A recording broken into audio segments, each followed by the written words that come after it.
রামনবমীতে বাড়তি সতর্ক কমিশন। অশান্তি এড়াতে নির্দিষ্ট এলাকায় কেন্দ্রীয় বাহিনী মোতায়েন করা হয়েছে। রাজ্য পুলিশ কেন্দ্রীয় বাহিনীর প্রতিনিধিদের সঙ্গে আলোচনা। চন্দননগর পুলিশ কমিশনারেটে 2 কোম্পানি বাহিনী মোতায়েন। হাওড়া পুলিশ কমিশনারেটে সেখানে 1 কোম্পানি বাহিনী মোতায়েন করা হয়েছে। আসানসোল দুর্গাপুর পুলিশ কমিশনারেট সেখানেও 1 কোম্পানি।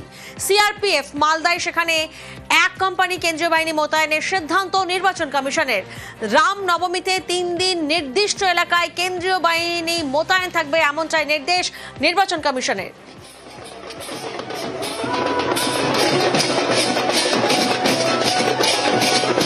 রামনবমীতে বাড়তি সতর্ক নির্বাচন কমিশন।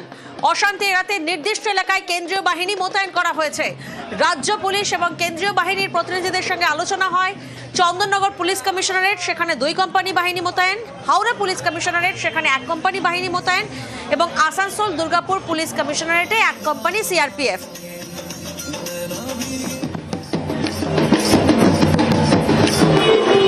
সোমরাজ প্রতিনিধি আমাদের সঙ্গে রয়েছেন, সরাসরি সোমরাজের থেকে জানবো। সোমরাজ, রামনবমীতে বাড়তি সতর্ক নির্বাচন কমিশন, ঠিক কি কি পদক্ষেপ নেওয়া হয়েছে?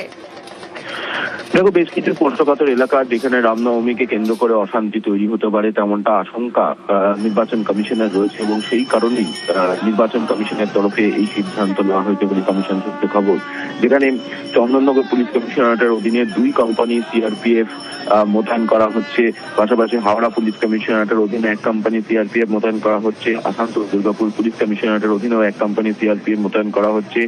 মালদা জেলাতেও 1 কোম্পানি সিআরপিএফ মোতায়েন করা হচ্ছে। মূলত রাজ্যে রামনবমীকে কেন্দ্র করে অশান্তির আশঙ্কা রয়েছে এবং অতীত অভিজ্ঞতা থেকেই নির্বাচন কমিশনের তরফে এই সিদ্ধান্ত নেওয়া হয়েছে।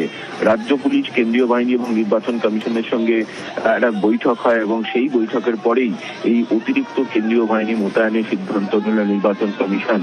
যেহেতু ভোটের নির্ঘণ্ট ঘোষণা হয়ে গেছে এবং রামনবমীকে কেন্দ্র করে যাতে কোনো রকম অশান্তির পরিস্থিতি তৈরি না হয় তার জন্য এই অতিরিক্ত কেন্দ্রীয় বাহিনী মোতায়েনের সিদ্ধান্ত নিল নির্বাচন কমিশন। কমিশন সূত্রে জানা যাচ্ছে, এই যে অতিরিক্ত কেন্দ্রীয় বাহিনী মোতায়েন করা হলো, এক্ষেত্রে এই কেন্দ্রীয় বাহিনী মূলত রাজ্য পুলিশের সঙ্গে সমন্বয় রেখে কাজ করবে এবং এই কেন্দ্রীয় বাহিনী রামনবমীকে কেন্দ্র করে যে মিছিলগুলি বেরোবে এই এলাকায়, সেই কেন্দ্রীয় বাহিনী তার সঙ্গে রুট মার্চ করবে। অর্থাৎ এই মিছিলগুলি বেরোনোর সঙ্গে যাতে কোনো রকম অশান্তির পরিস্থিতি তৈরি না হয় তার জন্য কেন্দ্রীয় বাহিনী মিছিলগুলির সঙ্গে থাকবে। আগামী 3 দিন এই অতিরিক্ত কেন্দ্রীয় বাহিনী মোতায়েন করা হলো রামনবমীকে কেন্দ্র করে। অর্থাৎ রামনবমীকে কেন্দ্র করে আজ, কাল, পরশু এই 3 দিন যাতে কোনো রকম আইন শৃঙ্খলা অবনতি না হয় সেই কারণেই নির্বাচন কমিশনের তরফে এই সিদ্ধান্ত নেওয়া হয়েছে।